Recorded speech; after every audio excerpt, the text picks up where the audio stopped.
Let's head back to the voicemail of Truth and Reason.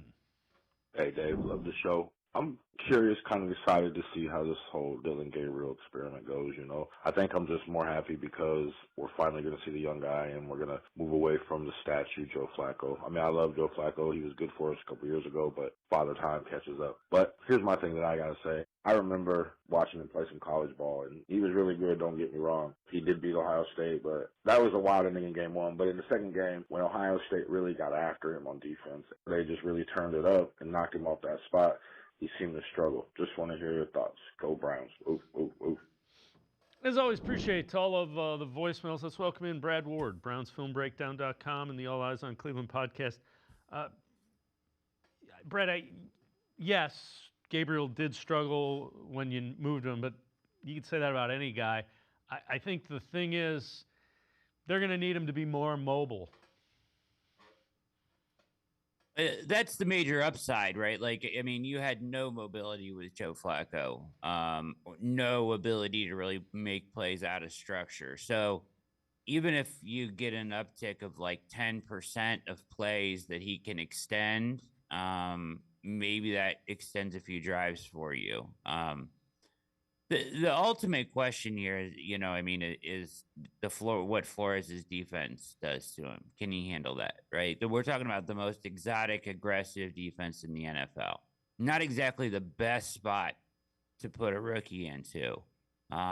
Playing overseas, all of it is just kind of a mess as far as his landing spot, but I understand the reasons why they did it, right?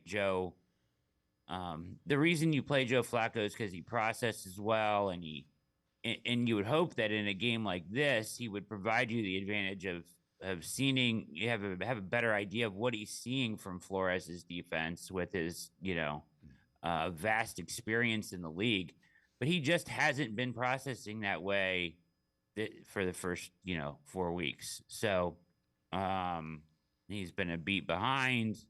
And he looks less mobile than ever. So you understand why they make the move, but I just feel like the range of outcomes here, Dave, on what we see Sunday are pretty wide. Yeah, that's absolutely fair. I think, the way Flacco was playing, it was probably going to be 2-3 turnovers because it was against teams that didn't do that defensively. Right. Yeah, I mean, the turnovers are what's killing them. I heard a stat that like 2+ turnovers in 10 out of the last 11 games, and the one that you didn't do it, you beat Green Bay. So that's a wild statistic. They've got to stop turning the ball over. I mean, they're beating themselves every week. So, and they would have been in all of these games. You have this really, really good defense, and you've got to find a way to lean into that. The question is, can Gabriel do that? Is he ready for that?